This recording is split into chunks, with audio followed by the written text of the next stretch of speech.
ಓಂ ಶಾಂತಿ. ಈ ವಿಡಿಯೋ ತಮಗೆ ಇಷ್ಟವಾದಲ್ಲಿ ನಮ್ಮ ಚಾನಲ್ಗೆ ಸಬ್ಸ್ಕ್ರೈಬ್ ಮಾಡಿ.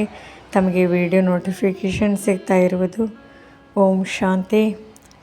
ವಾಣಿ ಡೇಟು 5/12/2025. ಪ್ರಾತಃ ಮುರಳಿ. ಓಂ ಶಾಂತಿ. ಬಾಬ್ದಾದ ಮಧುಬನ. ಮಧುರ ಮಕ್ಕಳೇ, ಈ ಪತಿತ ಪ್ರಪಂಚವು ಒಂದು ಹಳೆಯ ಹಳ್ಳಿಯಾಗಿದೆ. ನೀವಿರಲು ಇದು ಯೋಗ್ಯವಲ್ಲ. ನೀವೀಗ ಹೊಸ ಪಾವನ ಪ್ರಪಂಚದಲ್ಲಿ ಹೋಗಬೇಕಾಗಿದೆ. ಪ್ರಶ್ನೆ: ತಂದೆಯು ತಾವು ಮಕ್ಕಳಿಗೆ ಉನ್ನತಿಯ ಯಾವ ಒಂದು ಯುಕ್ತಿಯನ್ನು ತಿಳಿಸುತ್ತಾರೆ? ಉತ್ತರ: ಮಕ್ಕಳೇ, ನೀವು ಆಜ್ಞಾಕಾರಿಗಳಾಗಿ ಬಾಬ್ದಾದರವರ ಮತದಂತೆ ನಡೆಯುತ್ತಾ ಇರಿ. ಬಾಬ್ದಾದ ಇಬ್ಬರು ಒಟ್ಟಿಗೆ ಇದ್ದಾರೆ. ಆದ್ದರಿಂದ ಒಂದು ವೇಳೆ ಇವರ ಅಂದರೆ ಬ್ರಹ್ಮ ಸಲಹೆಯಿಂದ ಏನಾದರೂ ನಷ್ಟವಾದರೂ ಸಹ ಅದಕ್ಕೆ ತಂದೆಯು ಜವಾಬ್ದಾರನಾಗಿದ್ದಾರೆ. ಎಲ್ಲವನ್ನು ಸರಿಪಡಿಸುತ್ತಾರೆ. ನೀವು ನಿಮ್ಮ ಮತವನ್ನು ನಡೆಸಬೇಡಿ, ಶಿವತಂದೆಯ ಮತವೆಂದು ತಿಳಿಯುತ್ತಾ ನಡೆಯಿರಿ. ಆಗ ಬಹಳ ಉನ್ನತಿಯಾಗುವುದು. ಓಂ ಶಾಂತಿ. ಮೊಟ್ಟಮೊದಲು ತಾವು ಮುಖ್ಯ ಮಾತನ್ನು ಆತ್ಮಿಕ ಮಕ್ಕಳಿಗೆ ಆತ್ಮಿಕ ತಂದೆಯು ತಿಳಿಸುತ್ತಾರೆ. ತಮ್ಮನ್ನು ಆತ್ಮ ನಿಶ್ಚಯ ಮಾಡಿಕೊಂಡು ಕುಳಿತುಕೊಳ್ಳಿ ಮತ್ತು ತಂದೆಯನ್ನು ನೆನಪು ಮಾಡಿ. ಆಗ ನಿಮ್ಮ ಎಲ್ಲ ದುಃಖಗಳು ದೂರವಾಗುತ್ತವೆ. ಹೇಗೆ ಆ ಮನುಷ್ಯರು ಆಶೀರ್ವಾದ ಮಾಡುತ್ತಾರಲ್ಲವೇ, ಈ ತಂದೆಯು ಸಹ ತಿಳಿಸುತ್ತಾರೆ. ಮಕ್ಕಳೇ, ನಿಮ್ಮ ಎಲ್ಲ ದುಃಖಗಳು ದೂರವಾಗುತ್ತವೆ. ಕೇವಲ ತಮ್ಮನ್ನು ಆತ್ಮನೆಂದು ತಿಳಿದು ತಂದೆಯನ್ನು ನೆನಪು ಮಾಡಿ. ಇದಂತೂ ಬಹಳ ಸಹಜವಾಗಿದೆ. ಇದು ಭಾರತದ ಪ್ರಾಚೀನ ಸಹಜ ರಾಜಯೋಗ ಆಗಿದೆ. ಪ್ರಾಚೀನ ಎಂಬುದಕ್ಕೂ ಒಂದು ಕಾಲಾವಧಿ ಬೇಕಲ್ಲವೇ? ಬಹಳ ಹಿಂದೆ ಎಂದರೆ ಎಷ್ಟು ಸಮಯದ ಹಿಂದೆ? ತಂದೆಯು ತಿಳಿಸುತ್ತಾರೆ, ಪೂರ್ಣ 5000 ವರ್ಷಗಳ ಮೊದಲು ಈ ರಾಜಯೋಗವನ್ನು ಕಲಿಸಿದ್ದೇನು. ಇದನ್ನು ತಂದೆಯ ವಿನಃ ಮತ್ಯಾರೂ ತಿಳಿಸಲು ಸಾಧ್ಯವಿಲ್ಲ ಮತ್ತು ನೀವು ಮಕ್ಕಳ ವಿನಃ ಮತ್ಯಾರೂ ತಿಳಿದುಕೊಳ್ಳಲು ಸಾಧ್ಯವಿಲ್ಲ. ಆತ್ಮಗಳು ಅಂದರೆ ಮಕ್ಕಳು ಮತ್ತು ಪರಮಾತ್ಮ ತಂದೆಯು ಬಹಳ ಕಾಲ ಆಗಲಿ ಹೋಗಿದ್ದರು ಎಂದು ಗಾಯನವೂ ಇದೆ. ತಂದೆಯೇ ತಿಳಿಸುತ್ತಾರೆ, ನೀವು ಏಣಿಯನ್ನು ಇಳಿಯುತ್ತಾ ಪತಿತರಾಗಿ ಬಿಟ್ಟಿದ್ದೀರಿ. ಈಗ ಸ್ಮೃತಿ ಬಂದಿತು, ಹೇ ಪತಿತ ಪಾವನ ಎಂದು ಎಲ್ಲರೂ ಚೀರಾಡುತ್ತಾರೆ. ಕಲಿಯುಗದಲ್ಲಿ ಪತಿತರೇ ಇರುತ್ತಾರೆ, ಸತ್ಯಯುಗದಲ್ಲಿ ಪಾವನರು ಇರುತ್ತಾರೆ. ಅದು ಪಾವನ ಪ್ರಪಂಚವಾಗಿದೆ. ಈ ಹಳೆಯ ಪ್ರಪಂಚವು ನೀವಿರಲು ಯೋಗ್ಯವಿಲ್ಲ. ಆದರೆ ಮಾಯೆಯ ಪ್ರಭಾವವು ಕಡಿಮೆ ಇಲ್ಲ. ಇಲ್ಲಿ ನೋಡಿ, 100-125 ಅಂತಸ್ತುಗಳ ದೊಡ್ಡ ಮೆಹಲುಗಳನ್ನು ಕಟ್ಟಿಸುತ್ತಾರೆ. ಇದಕ್ಕೆ ಮಾಯೆಯ ಆಡಂಬರವೆಂದು ಹೇಳಲಾಗುತ್ತದೆ. ಮಾಯೆಯ ಶೌರ್ಯ ಹೀಗಿದೆ. ನೀವು ಸ್ವರ್ಗಕ್ಕೆ ನಡೆಯಿರಿ ಎಂದು ಹೇಳಿದರೆ ನಮಗಾಗಿ ಸ್ವರ್ಗವು ಇಲ್ಲಿಯೇ ಇದೆ ಎಂದು ಹೇಳುತ್ತಾರೆ. ಇದಕ್ಕೆ ಮಾಯೆಯ ಶೌರ್ಯವೆಂದು ಹೇಳಲಾಗುತ್ತದೆ. ಆದರೆ ನೀವು ಮಕ್ಕಳಿಗೆ ತಿಳಿದಿದೆ, ಇದು ಹಳೆಯ ಹಳ್ಳಿಯಾಗಿದೆ. ಇದಕ್ಕೆ ನರಕ, ಹಳೆಯ ಪ್ರಪಂಚ, ಅದರಲ್ಲಿಯೂ ರೌರವ್ ನರಕವೆಂದು ಹೇಳಲಾಗುತ್ತದೆ. ಸತ್ಯಕ್ಕೆ ಸ್ವರ್ಗವೆಂದು ಹೇಳಲಾಗುತ್ತದೆ. ಈ ಶಬ್ದವಂತೂ ಇದೆಯಲ್ಲವೇ? ಇದಕ್ಕೆ ಎಲ್ಲರೂ ವಿಕಾರಿ ಪ್ರಪಂಚವೆಂದು ಹೇಳಲಾಗುತ್ತದೆ. ನಿರ್ವಿಕಾರಿ ಪ್ರಪಂಚವಂತೂ ಸ್ವರ್ಗವಾಗಿತ್ತು. ಸ್ವರ್ಗಕ್ಕೆ ನಿರ್ವಿಕಾರಿ ಪ್ರಪಂಚವೆಂತಲೂ ನರಕಕ್ಕೆ ವಿಕಾರಿ ಪ್ರಪಂಚವೆಂತಲೂ ಹೇಳಲಾಗುತ್ತದೆ. ಇಷ್ಟು ಸಹಜ ಮಾತುಗಳು ಸಹ ಏಕೆ ಮನುಷ್ಯರ ಬುದ್ಧಿಯಲ್ಲಿ ಬರುವುದಿಲ್ಲ? ಮನುಷ್ಯರು ಎಷ್ಟು ದುಃಖಿಯಾಗಿದ್ದಾರೆ, ಎಷ್ಟೊಂದು ಜಗಳ ಕಲಹಗಳಾಗುತ್ತವೆ. ಪ್ರತಿದಿನ ಬಾಂಬು ಇತ್ಯಾದಿಗಳು ಸಹ ಈ ರೀತಿ ಮಾಡುತ್ತಿರುತ್ತಾರೆ. ಅದು ಬಿದ್ದ ಕೂಡಲೇ ಮನುಷ್ಯರು ಸಮಾಪ್ತಿಯಾಗಿ ಬಿಡುವರು. ಆದರೆ ತುಚ್ಛ ಬುದ್ಧಿ ಮನುಷ್ಯರು ಏನಾಗುವುದಿದೆ ಎಂಬುದನ್ನು ತಿಳಿದುಕೊಳ್ಳುವುದೇ ಇಲ್ಲ. ಈ ಮಾತುಗಳನ್ನು ತಂದೆಯ ವಿನಃ ಮತ್ಯಾರೂ ತಿಳಿಸಲು ಸಾಧ್ಯವಿಲ್ಲ. ಈಗ ಏನಾಗುವುದಿದೆ? ಹಳೆಯ ಪ್ರಪಂಚದ ವಿನಾಶವಾಗಲಿದೆ ಮತ್ತು ಹೊಸ ಪ್ರಪಂಚದ ಸ್ಥಾಪನೆಯು ಗುಪ್ತ ರೂಪದಲ್ಲಿ ಆಗುತ್ತಿದೆ. ನೀವು ಮಕ್ಕಳಿಗೆ ಗುಪ್ತ ಯೋಧರೆಂದು ಹೇಳಲಾಗುತ್ತದೆ. ನೀವು ಯುದ್ಧ ಮಾಡುತ್ತಿದ್ದೀರೆಂದು ನಿಮಗೆ ಯಾರಾದರೂ ಹೇಳಿದ್ದಾರೆಯೇ? ಪಂಚವಿಕಾರಗಳೊಂದಿಗೆ ನಿಮ್ಮ ಯುದ್ಧವಿದೆ. ನೀವು ಎಲ್ಲರಿಗೆ ಹೇಳುತ್ತೀರಿ, ಪವಿತ್ರರಾಗಿ. ಒಬ್ಬ ತಂದೆಯ ಮಕ್ಕಳಲ್ಲವೇ? ಪ್ರಜಾಪಿತ ಬ್ರಹ್ಮನ ಮಕ್ಕಳೆಲ್ಲರೂ ಸಹೋದರ ಸಹೋದರಿಯರಾದರು. ತಿಳಿಸುವುದಕ್ಕೂ ಬಹಳ ಯುಕ್ತಿಗಳು ಬೇಕು. ಪ್ರಜಾಪಿತ ಬ್ರಹ್ಮನಿಗಂತೂ ಅನೇಕ ಮಕ್ಕಳಿದ್ದಾರೆ, ಕೇವಲ ಒಬ್ಬರಲ್ಲ. ಹೆಸರೇ ಆಗಿದೆ ಪ್ರಜಾಪಿತ. ಲೌಕಿಕ ತಂದೆಗೆ ಎಂದೂ ಸಹ ಪ್ರಜಾಪಿತನೆಂದು ಹೇಳುವುದಿಲ್ಲ. ಪ್ರಜಾಪಿತ ಬ್ರಹ್ಮನೆಂದರೆ ಅವರ ಮಕ್ಕಳೆಲ್ಲರೂ ಪರಸ್ಪರ ಸಹೋದರ ಸಹೋದರಿಯರು ಬ್ರಹ್ಮಕುಮಾರ ಕುಮಾರಿಯರಾದರಲ್ಲವೇ? ಆದರೆ ಮನುಷ್ಯರು ತಿಳಿದುಕೊಳ್ಳುವುದಿಲ್ಲ. ಕಲ್ಲು ಬುದ್ಧಿಯವರಾಗಿರುವ ಕಾರಣ ತಿಳಿದುಕೊಳ್ಳುವುದಕ್ಕೂ ಪ್ರಯತ್ನ ಪಡುವುದಿಲ್ಲ.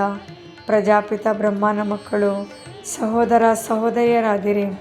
ಅಂದ ಮೇಲೆ ವಿಕಾರದಲ್ಲಿ ಹೋಗಲು ಸಾಧ್ಯವಿಲ್ಲ. ನೀವು ಬೋರ್ಡಿನ ಮೇಲೂ ಸಹ ಪ್ರಜಾಪಿತ ಶಬ್ದವನ್ನು ಬರೆಯಬಹುದು.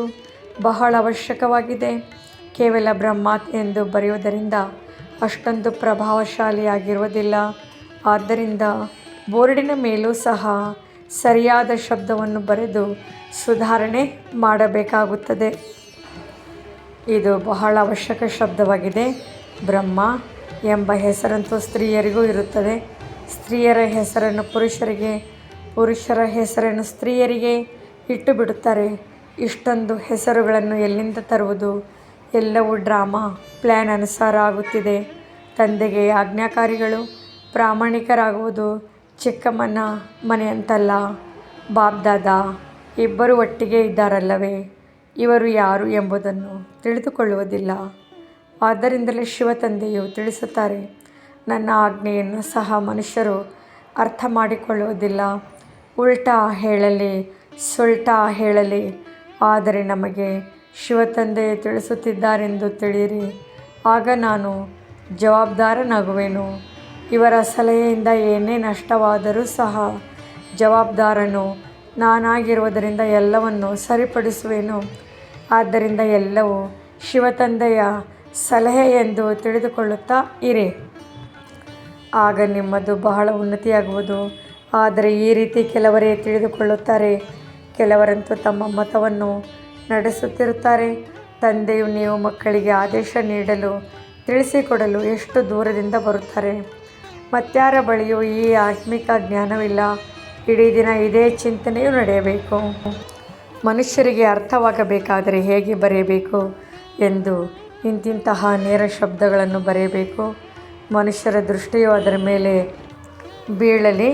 ಯಾರೇ ಆದರೂ ಪ್ರಶ್ನೆ ಕೇಳುವ ಅವಶ್ಯಕತೆ ಇರಬಾರ್ದು. ಆ ರೀತಿ ನೀವು ತಿಳಿಸಿಕೊಡಿ.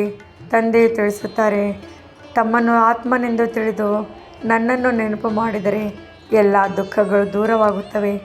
ಯಾರು ಚೆನ್ನಾಗಿ ನೆನಪಿನಲ್ಲಿರುವರೋ ಅವರೇ ಶ್ರೇಷ್ಠ ಪದವಿಯನ್ನು ಪಡೆಯುತ್ತಾರೆ.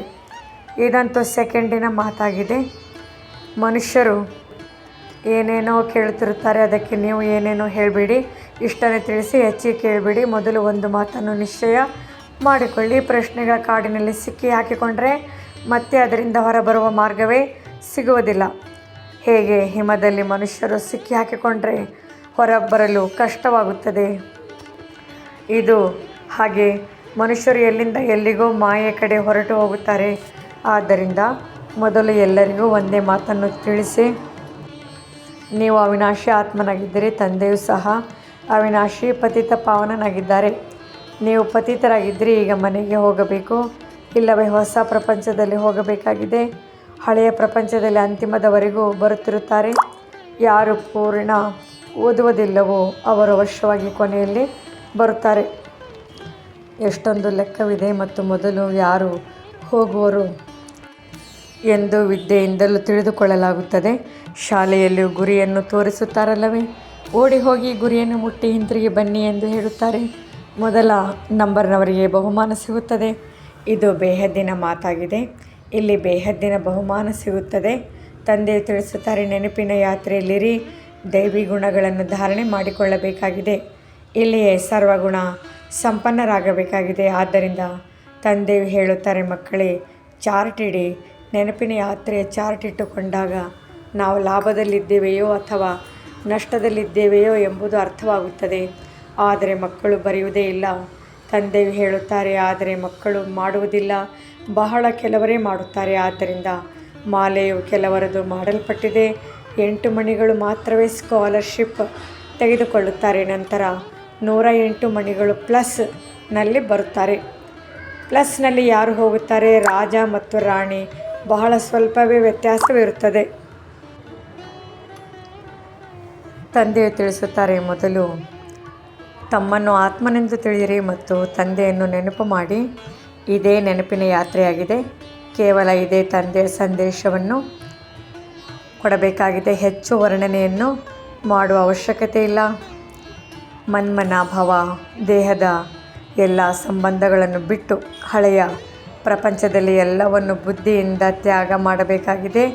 ಏಕೆಂದರೆ ಈಗ ಹಿಂತಿರುಗಿ ಹೋಗಬೇಕಾಗಿದೆ, ಅಶರೀರಿಯಾಗಬೇಕಾಗಿದೆ. ಎಲ್ಲಿ ತಂದೆಯು ನೆನಪು ತರಿಸುತ್ತಾರೆ ಮತ್ತು ಇಡೀ ದಿನದಲ್ಲಿ ಮಕ್ಕಳು ನೆನಪೇ ಮಾಡುವುದಿಲ್ಲ, ಶ್ರೀಮತದಂತೆ ನಡೆಯುವುದಿಲ್ಲ, ಬುದ್ಧಿಯಲ್ಲಿ ಕಲಿತುಕೊಳ್ಳುವುದಿಲ್ಲ. ಹೊಸ ಪ್ರಪಂಚದಲ್ಲಿ ಹೋಗಬೇಕೆಂದರೆ ತಮೋಪ್ರಧಾನದಿಂದ ಸತೋಪ್ರಧಾನರಾಗಬೇಕಾಗಿದೆ. ತಂದೆಯು ನಮಗೆ ರಾಜ್ಯಭಾಗ್ಯವನ್ನು ಕೊಟ್ಟರು ಮತ್ತು ನಾವು ಹೀಗೆ ಕಳೆದುಕೊಂಡೆವು. 84 ಜನ್ಮಗಳನ್ನು ತೆಗೆದುಕೊಂಡೆವು. ಲಕ್ಷಾಂತರ ವರ್ಷಗಳ ಮಾತಿಲ್ಲ. ಬಹಳ ಮಂದಿ ತಂದೆಯನ್ನು ಅರಿತುಕೊಳ್ಳದ ಕಾರಣ ಅನೇಕ ಪ್ರಶ್ನೆಗಳನ್ನು ಕೇಳುತ್ತಿರುತ್ತಾರೆ.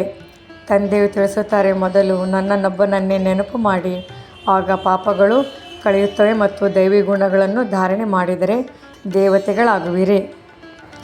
ಮತ್ತೇನನ್ನು ಕೇಳುವ ಅವಶ್ಯಕತೆ ಇಲ್ಲ. ತಂದೆಯನ್ನು ಅರಿತುಕೊಳ್ಳದ ಆಸ್ತಿಯು ಬಗ್ಗೆ ವರ್ಣನೆ ಮಾಡುವುದರಿಂದ ತಾವು ತಬ್ಬಿಬ್ಬಾಗುತ್ತಾರೆ ಮತ್ತು ಬೇಸರವಾಗಿ ಬಿಡುತ್ತಾರೆ. ಆದ್ದರಿಂದ ತಂದೆಯು ತಿಳಿಸುತ್ತಾರೆ, ಮೊದಲು ತಂದೆಯ ಪರಿಚಯವನ್ನು ಅರಿತುಕೊಂಡರೆ ಮತ್ತೆಲ್ಲವನ್ನು ಅರಿತುಕೊಳ್ಳುತ್ತಾರೆ. ನನ್ನ ಮೂಲಕ ನನ್ನನ್ನು ಅರಿತುಕೊಳ್ಳುವುದರಿಂದ ನೀವು ಮತ್ತೆಲ್ಲವನ್ನು ಅರಿತುಕೊಳ್ಳುವಿರಿ. ಇನ್ನೇನನ್ನು ತಿಳಿದುಕೊಳ್ಳುವ ಅವಶ್ಯಕತೆ ಇರುವುದಿಲ್ಲ. ಆದ್ದರಿಂದ 7 ದಿನಗಳನ್ನು ಇಡಲಾಗುತ್ತದೆ. 7 ದಿನಗಳಲ್ಲಿ ಭಾಳಷ್ಟು ತಿಳಿದುಕೊಳ್ಳಬಹುದಾಗಿದೆ. ಆದರೆ ನಂಬರ್ ವಾರ್ ತಿಳಿದುಕೊಳ್ಳುವವರು ಇರುತ್ತಾರೆ. ಕೆಲವರಂತೂ ಏನನ್ನು ತಿಳಿದುಕೊಳ್ಳುವುದಿಲ್ಲ. ಅವರೇನು ರಾಜ ರಾಣಿಯಾಗುತ್ತಾರೆ. ಕೇವಲ ಒಬ್ಬರ ಮೇಲೆ ರಾಜ್ಯಭಾರ ಮಾಡುವರೇ. ಪ್ರತಿಯೊಬ್ಬರೂ ತಮ್ಮ ಪ್ರಜೆಗಳನ್ನು ಮಾಡಿಕೊಳ್ಳಬೇಕಾಗಿದೆ. ಕೆಲವರು ಬಹಳ ಸಮಯ ವ್ಯರ್ಥ ಮಾಡುತ್ತಾರೆ. ಅಂಥವರಿಗೆ ತಂದೆಯು ಅಯ್ಯೋ ಪಾಪ ಎಂದು ಹೇಳುತ್ತಾರೆ. ಬಲೆ ಎಷ್ಟೇ ದೊಡ್ಡ ದೊಡ್ಡ ಪದವಿಯವರು ಇರಬಹುದು, ಆದರೆ ತಂದೆಗೆ ಗೊತ್ತಿದೆ ಇದೆಲ್ಲವೂ ಮಣ್ಣು ಪಾಲಾಗಲಿದೆ. ಇನ್ನು ಸ್ವಲ್ಪವೇ ಸಮಯವಿದೆ. ವಿನಾಶ ಕಾಲದಲ್ಲಿ ವಿಪರೀತ ಬುದ್ಧಿಯವರ ವಿನಾಶವಾಗಬೇಕಾಗಿದೆ. ನಾವು ಆತ್ಮಗಳ ಪ್ರೀತಿ ಬುದ್ಧಿಯು ಎಷ್ಟಿದೆ ಎಂಬುದನ್ನು ಪ್ರತಿಯೊಬ್ಬರೂ ತಿಳಿದುಕೊಳ್ಳಬಹುದು. 1-2 ಗಂಟೆಗಳ ಕಾಲ ನೆನಪಿರುತ್ತದೆ ಎಂದು ಹೇಳುತ್ತಾರೆ. ಲೌಕಿಕ ತಂದೆಯೊಂದಿಗೆ ನೀವು 1-2 ಗಂಟೆಗಳ ಕಾಲ ಪ್ರೀತಿಯನ್ನು ನೀಡುತ್ತೀರಾ? ಇಡೀ ದಿನ ಬಾಬಾ ಬಾಬಾ ಅಂದರೆ ಅಪ್ಪ ಎನ್ನುತ್ತಿರುತ್ತೀರಿ. ಇಲ್ಲಿಯೂ ಸಹ ಭಲೆ ಬಾಬಾ ಬಾಬಾ ಎನ್ನುತ್ತಿರುತ್ತಾರೆ, ಆದರೆ ಆ ಜಿಗರಿ ಪ್ರೀತಿ ಇಲ್ಲ. ಪದೇ ಪದೇ ತಿಳಿಸುತ್ತಾರೆ, ಶಿವ ತಂದೆಯನ್ನು ನೆನಪು ಮಾಡುತ್ತಾ ಇರಿ ಎಂದು. ಇಲ್ಲಿ ಸತ್ಯವಾಗಿಯೂ ನೆನಪು ಮಾಡಬೇಕಾಗಿದೆ. ಕೇವಲ ಚತುರತೆಯು ನಡೆಯುವುದಿಲ್ಲ. ಅನೇಕರು ಈ ರೀತಿ ಹೇಳುತ್ತಾರೆ, ನಾವಂತೂ ಶಿವ ತಂದೆಯನ್ನು ಬಹಳ ನೆನಪು ಮಾಡುತ್ತೇವೆ ಎಂದು. ಒಂದು ವೇಳೆ ಆ ರೀತಿ ಇದ್ದಿದ್ದೇ ಆದರೆ ಅವರು ಹಾರತೊಡಗುವರು. ಬಾಬಾ, ನಾವಂತೂ ಅನೇಕರ ಕಲ್ಯಾಣ ಮಾಡಲು ಸೇವೆಗೆ ಹೋಗುತ್ತೇವೆ. ಎಷ್ಟು ಅನೇಕರಿಗೆ ಸಂದೇಶ ಕೊಡುವಿರೋ ಅಷ್ಟು ನೆನಪಿನಲ್ಲಿ ಇರುತ್ತೀರಿ. ಬಾಬಾ, ಬಂಧನವಿದೆ ಎಂದು ಅನೇಕರು ಹೇಳುತ್ತಾರೆ. ಅರೆ, ಬಂಧನವಂತೂ ಇಡೀ ಪ್ರಪಂಚಕ್ಕೆ ಇದೆ. ಬಂಧನವನ್ನು ಯುಕ್ತಿಯಿಂದ ಬಿಡಿಸಿಕೊಳ್ಳಬೇಕಾಗಿದೆ. ಬಹಳಷ್ಟು ಯುಕ್ತಿಗಳಿವೆ, ತಿಳಿದುಕೊಳ್ಳಿ. ಒಂದು ವೇಳೆ ನಾಳೆ ಶರೀರ ಬಿಟ್ಟರೆ ಮಕ್ಕಳನ್ನು ಯಾರು ಸಂಭಾಲನೆ ಮಾಡುತ್ತಾರೆ? ಅವಶ್ಯವಾಗಿ ಯಾರಾದರೂ ಸಂಭಾಲನೆ ಮಾಡುವವರು ಬಂದೇ ಬರುತ್ತಾರೆ. ಅಜ್ಞಾನ ಕಾಲದಲ್ಲಂತೂ ಇನ್ನೊಂದು ವಿವಾಹ ಮಾಡಿಕೊಳ್ಳುತ್ತಾರೆ. ಆದರೆ ಈ ಸಮಯದಲ್ಲಿ ವಿವಾಹವೂ ಸಹ ಕಷ್ಟದ ಮಾತಾಗಿದೆ. ಯಾರಿಗಾದರೂ ಸ್ವಲ್ಪ ಹಣವನ್ನು ಕೊಟ್ಟು ಮಕ್ಕಳನ್ನು ಸಂಭಾಲನೆ ಮಾಡಲು ಹೇಳಿರಿ. ನಿಮ್ಮದು ಇದು ಮರುಜೀವ ಜನ್ಮವಾಗಿದೆ ಅಲ್ಲವೇ? ಜೀವಿಸಿದ್ದಂತೆಯೇ ಸತ್ತು ಹೋದಿರಿ ಅಂದರೆ ಕೊನೆಯಲ್ಲಿ ಯಾರು ಸಂಭಾಲನೆ ಮಾಡುವರು? ಆದ್ದರಿಂದ ಅವಶ್ಯವಾಗಿ ನರ್ಸನ್ನು ಇಟ್ಟುಕೊಳ್ಳಬೇಕಾಗುವುದು. ಹಣದಿಂದ ಏನು ತಾನೇ ಮಾಡಲು ಸಾಧ್ಯವಿಲ್ಲ. ಬಂಧನ ಮುಕ್ತರಂತೂ ಖಂಡಿತ ಆಗಬೇಕಾಗಿದೆ. ಸರ್ವಿಸ್ಸಿನ ಉಮಂಗವಿರುವವರು ತಾವಾಗಿಯೇ ಓಡಿ ಬರುತ್ತಾರೆ. ಪ್ರಪಂಚದಿಂದ ಸತ್ತು ಹೋದರಲ್ಲವೇ? ಇಲ್ಲಂತೂ ತಂದೆಯು ತಿಳಿಸುತ್ತಾರೆ, ಮಿತ್ರ ಸಂಬಂಧಿಗಳು ಮೊದಲಾದವರ ಉದ್ಧಾರವನ್ನೇ ಮಾಡಿ ಎಲ್ಲರಿಗೆ ಮನ್ಮನಾಭವದ ಸಂದೇಶವನ್ನು ಕೊಡಿ. ಆಗ ಅವರು ಸಹ ತಮೋಪ್ರಧಾನರಿಂದ ಸತೋಪ್ರಧಾನರಾಗಲಿ. ಇದನ್ನು ತಂದೆ ಹೇಳುತ್ತಾರೆ. ಅನ್ಯರಂತೂ ಮೇಲಿಂದ ಬರುತ್ತಾರೆ, ಅವರ ಪ್ರಜೆಗಳು ಅವರ ಹಿಂದೆ ಬರುತ್ತಿರುತ್ತಾರೆ.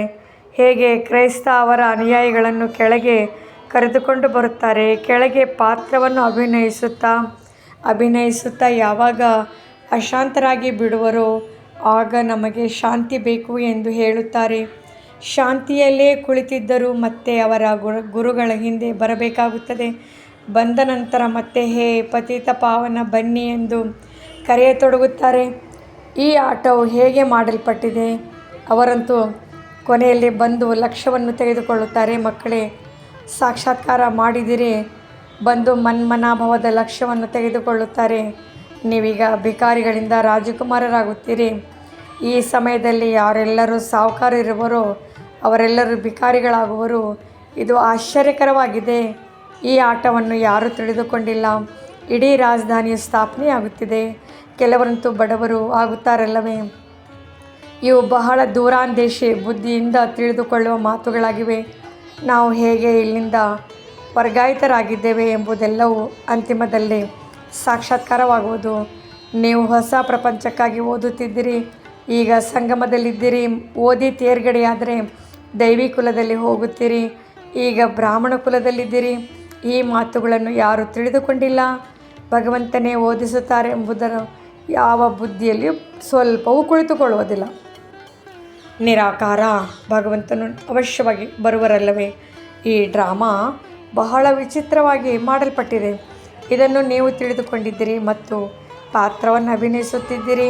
ತ್ರಿಮೂರ್ತಿಯ ಚಿತ್ರದಲ್ಲಿಯೂ ಸಹ ಬ್ರಹ್ಮರವರ ಮೂಲಕ ಸ್ಥಾಪನೆ ಎಂಬುದನ್ನು ತಿಳಿಸಬೇಕಾಗಿದೆ. ವಿನಾಶವಂತೂ ತಾನಾಗಿಯೇ ಆಗುತ್ತದೆ. ಕೇವಲ ಶಂಕರನ ಹೆಸರನ್ನಿಟ್ಟು ಬಿಟ್ಟಿದ್ದಾರೆ. ಇದು ಸಹ ಡ್ರಾಮಾದಲ್ಲೇ ಮಾಡಲ್ಪಟ್ಟಿದೆ. ಮುಖ್ಯ ಮಾತೇನೆಂದರೆ ತಮ್ಮನ್ನು ಆತ್ಮನೆಂದು ತಿಳಿದು ತಂದೆಯನ್ನು ನೆನಪು ಮಾಡಿ ಆಗ ತುಕ್ಕು ಇಳಿದು ಹೋಗುವುದು. ಶಾಲೆಯಲ್ಲಿ ಎಷ್ಟು ಚೆನ್ನಾಗಿ ಓದುವರೋ ಅಷ್ಟು ದೊಡ್ಡ ಆದಾಯವಾಗುವುದು. ನಿಮಗೆ 21 ಜನ್ಮಗಳಿಗಾಗಿ ಆರೋಗ್ಯ, ಐಶ್ವರ್ಯ ಎಲ್ಲೋ ಸಿಗುತ್ತದೆ. ಇದು ಕಡಿಮೆ ಮಾತೇನು? ಇಲ್ಲಿ ಭಲೆ ಐಶ್ವರ್ಯವಿದೆ, ಆದರೆ ಅವರು ಮಕ್ಕಳು ಮೊಮ್ಮಕ್ಕಳು ತಿನ್ನುವಷ್ಟು ಸಮಯವಿಲ್ಲ. ತಂದೆಯು ಎಲ್ಲವನ್ನು ಈ ಸೇವೆಯಲ್ಲಿ ತೊಡಗಿಸಿ ಬಿಟ್ಟೆವು. ಆದ್ದರಿಂದ ಎಷ್ಟೊಂದು ಜಮಾ ಆಯಿತು. ಎಲ್ಲರದ್ದು ಜಮಾ ಆಗುವುದಿಲ್ಲ. ಇಷ್ಟೊಂದು ಲಕ್ಷಾಧೀಶ್ವರರಿದ್ದಾರೆ, ಆದರೆ ಹಣವೇನು ಕೆಲಸಕ್ಕೆ ಬರುವುದಿಲ್ಲ. ಅವರಿಂದ ತಂದೆಯು ತೆಗೆದುಕೊಳ್ಳುವುದೇ ಇಲ್ಲ. ಏಕೆಂದರೆ ತೆಗೆದುಕೊಂಡರೆ ಮತ್ತೆ ಕೊಡಬೇಕಾಗುತ್ತದೆ. ಒಳ್ಳೆಯದು. ಮಧುರಾತಿ ಮಧುರ ಅಗಲಿ ಹೋಗಿ ಮರಳಿ ಸಿಕ್ಕಿರುವ ಮಕ್ಕಳ ಪ್ರತಿ ಮಾತಾಪಿತಾ ಬಾಪ್ ದಾದಾರವರ ನೆನಪು, ಪ್ರೀತಿ ಹಾಗೂ ಸುಪ್ರಭಾತ. ಆತ್ಮಿಕ ಮಕ್ಕಳಿಗೆ ಆತ್ಮಿಕ ತಂದೆಯ ನಮಸ್ತೆ. ಧಾರಣೆಗಾಗಿ ಮುಖ್ಯ ಸಾರ: ಬಂಧನಗಳನ್ನು ಬಿಡಿಸಿಕೊಳ್ಳುವ ಯುಕ್ತಿಯನ್ನು ರಚಿಸಬೇಕಾಗಿದೆ. ತಂದೆಯೊಂದಿಗೆ ಜಿಗಿರಿ ಪ್ರೀತಿಯನ್ನಿಟ್ಟುಕೊಳ್ಳಬೇಕಾಗಿದೆ. ಎಲ್ಲರಿಗೆ ತಂದೆಯ ಸಂದೇಶವನ್ನು ಕೊಟ್ಟು ಎಲ್ಲರ ಕಲ್ಯಾಣ ಮಾಡಬೇಕಾಗಿದೆ. ದೂರಾಂದೇಶಿ ಬುದ್ಧಿಯಿಂದ ಈ ಬೇಹದ್ದಿನ ಆಟವನ್ನು ತಿಳಿದುಕೊಳ್ಳಬೇಕಾಗಿದೆ. ಭಿಕಾರಿಯಿಂದ ರಾಜಕುಮಾರರಾಗುವ ಈ ವಿದ್ಯೆಯ ಮೇಲೆ ಪೂರ್ಣ ಗಮನ ಕೊಡಬೇಕಾಗಿದೆ. ನೆನಪಿನ ಸತ್ಯವಾದ ಚಾರ್ಟ್ ಇಡಬೇಕಾಗಿದೆ. ವರದಾನ: ಸಂಕಲ್ಪರೂಪಿ ಬೀಜವನ್ನು ಕಲ್ಯಾಣದ ಶುಭ ಭಾವನೆಯಿಂದ ಸಂಪನ್ನವಾಗಿಡುವಂತಹ ವಿಶ್ವ ಕಲ್ಯಾಣಕಾರಿ ಭವ. ಹೇಗೆ ಇಡೀ ವೃಕ್ಷದ ಸಾರ ಬೀಜದಲ್ಲಿರುತ್ತದೆ, ಅದೇ ರೀತಿ ಸಂಕಲ್ಪ ರೂಪಿ ಬೀಜ ಎಲ್ಲ ಆತ್ಮರ ಪ್ರತಿ, ಪ್ರಕೃತಿಯ ಪ್ರತಿ ಶುಭ ಭಾವನೆಯುಳ್ಳದಾಗಿರುತ್ತದೆ. ಎಲ್ಲರನ್ನು ತಂದೆ ಸಮಾನ ಮಾಡುವಂತಹ ಭಾವನೆ, ನಿರ್ಬಲರನ್ನು ಬಲವಾನ್ ಆಗಿ, ದುಃಖಿ ಅಶಾಂತ ಆತ್ಮರನ್ನು ಸದಾ ಖುಷಿ ಶಾಂತ ಮಾಡುವ ಭಾವನೆಯ ರಸ ಹಾಗೂ ಸಾರ ಪ್ರತಿ ಸಂಕಲ್ಪದಲ್ಲಿಯೂ ತುಂಬಿರುವಂತಿರಬೇಕು. ಯಾವುದೇ ಸಂಕಲ್ಪರೂಪಿ ಬೀಜ ಈ ಸಾರದಿಂದ ಖಾಲಿ ಅರ್ಥಾತ್ ವ್ಯರ್ಥವಾಗಬಾರದು. ಕಲ್ಯಾಣದ ಭಾವನೆಯಿಂದ ಸಮರ್ಥವಾಗಬೇಕು. ಆಗ ಹೇಳಲಾಗುವುದು, ತಂದೆ ಸಮಾನ ವಿಶ್ವ ಕಲ್ಯಾಣಕಾರಿ ಆತ್ಮ. ಮಾಯೆಯ ಗೊಂದಲದಿಂದ ಗಾಬರಿಯಾಗುವ ಬದಲು ಪರಮಾತ್ಮನ ಮೇಳದ ಮೋಜನ್ನು ಆಚರಿಸಿರಿ. ಅವ್ಯಕ್ತ ಸೂಚನೆ: ಈಗ ಸಂಪನ್ನ ಅಥವಾ ಕರ್ಮಾತೀತರಾಗುವುದರಲ್ಲಿ ತತ್ಪರರಾಗಿರಿ. ಕರ್ಮಾತೀತರಾಗಲು ಅಶರೀರಿಯಾಗುವ ಅಭ್ಯಾಸ ಮಾಡಿ. ಶರೀರದ ಬಂಧನ, ಕರ್ಮದ ಬಂಧನ, ವ್ಯಕ್ತಿಗಳ ಬಂಧನ, ವೈಭವಗಳ ಬಂಧನ, ಸ್ವಭಾವ ಸಂಸ್ಕಾರಗಳ ಬಂಧನ. ಯಾವುದೇ ಬಂಧನ ತಮ್ಮ ಕಡೆ ಆಕರ್ಷಿತರನ್ನಾಗಿ ಮಾಡಬಾರ್ದು. ಈ ಬಂಧನವೇ ಆತ್ಮವನ್ನು ಟೈಟ್ ಮಾಡಿಬಿಡುತ್ತದೆ. ಇದಕ್ಕಾಗಿ ಸದಾ ನಿರ್ಲಿಪ್ತ ಅರ್ಥಾತ್ ಭಿನ್ನ ಮತ್ತು ಅತಿ ಪ್ರಿಯರಾಗುವ ಅಭ್ಯಾಸ ಮಾಡಿರಿ. ಓಂ ಶಾಂತಿ. ನಿಮಗೆ ಈ ವಿಡಿಯೋ ಲೈಕ್ ಆಯಿತಾ? ನಮ್ಮ ಚಾನಲಿಗೆ ಸಬ್ಸ್ಕ್ರೈಬ್ ಮಾಡಿ. ತಮಗೆ ವಿಡಿಯೋ ನೋಟಿಫಿಕೇಷನ್ ಸಿಗ್ತಾ ಇರುವುದು ಧನ್ಯವಾದಗಳು.